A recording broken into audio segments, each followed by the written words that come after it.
बिस्मिल्लाहिर्रहमानिर्रहीम।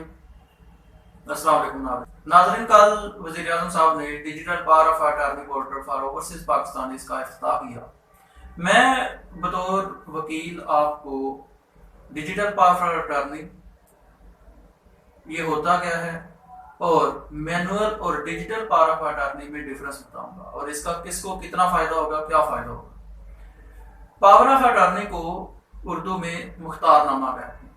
ये एक ऐसी डॉक्यूमेंट होती है जिसके जरिए कोई शख्स किसी भी वजह से, कोई बंदा बीमार हो सकता है, बैरून मुल्क हो सकता है, कहीं भी और बिजी हो सकता है, पर्दानशीन लेडी हो सकती है, किसी वजह से भी अपने इख्तियारात दूसरे बंदे को दे देता। ये इख्तियारात प्रॉपर्टी की बाबत हो सकते हैं, प्रॉपर्टी की सेल परचेज, प्रॉपर्टी का जमीन का लगान पट्टा वगैरह वसूल करना, किसी को देना, ये कोर्ट केसेस की बाबत हो सकते हैं, ये कोई और इख्तियारात हो सकते हैं, प्रॉपर्टी की मुंतकिली वगैरह हो सकती है।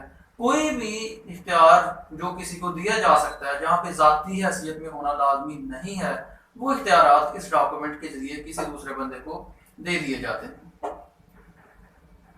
अब डिजिटल पावर ऑफ अटॉर्नी जो इफ्तिताह जिसका किया गया है, इसका ओवरसीज पाकिस्तानियों को क्या फायदा होगा।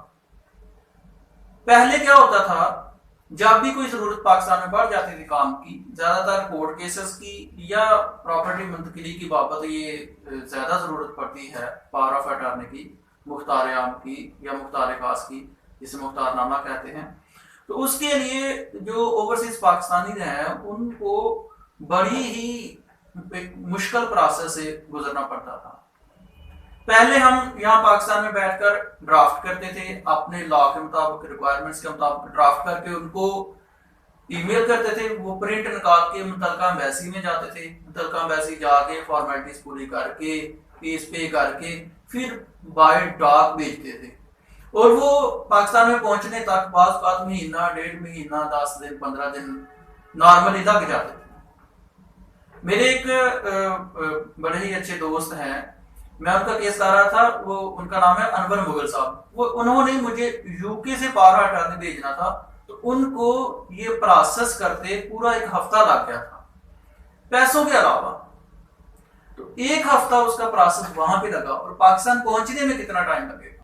तो ये जो मैनुअल पावर अटॉर्नी, मैनुअल मुख्तारनामा वो पाकिस्तान में भेजते थे, ये एक बहुत ही एक्सपेंसिव प्रोसेस होने के साथ साथ टाइम कंज्यूमिंग और बड़ा ही पेचीदा मामला था। अब क्या हुआ कि जब डिजिटल पावर अटॉर्नी का इफ्तिताह किया, इसको नादरा के साथ मुंसलिक कर दिया गया। अब वो क्या करेंगे, उनको किसी एम्बेसी में जाने की जरूरत नहीं है, वो सिंपली नादरा की वेबसाइट पे जाके अपना पावर अटॉर्नी को रजिस्टर करवा देंगे और यहाँ पाकिस्तान में उसका प्रिंट निकाल के मुतलका अथॉरिटी से उसको स्टैंप लगवा के हम यूज कर सकते हैं। तो अब ये बड़ा ही एक आसान प्रोसेस हो जाएगा। जो ओवरसीज पाकिस्तानी हैं उनके लिए ये एक बड़ा मुश्किल प्रोसेस था, अब ये जो मुश्किल प्रोसेस है ये आसान हो जाएगा। यहाँ पर जो उनके मामलात हैं वो इजीली डील हो सकते हैं। वहां जो उनको वो अपना पैसा कंज्यूम करते थे, टाइम कंज्यूम करते थे, पेचीदगी से गुजरते थे, ये सारी चीजें बच जाएंगी और इस डिजिटल पावर अटॉर्नी के जरिए मुश्किलात आसान हो जाएंगी। इस सब के अलावा जो इसका एक और बड़ा फायदा है, ये है कि डिजिटल पावर अटॉर्नी से हमने एक और कदम बढ़ाया है जिद्दत की तरफ, टेक्नोलॉजी की तरफ। जमाना अब टेक्नोलॉजी का है, तो हमने ये इफ्तिताह करके टेक्नोलॉजी की तरफ एक कदम बढ़ाया है।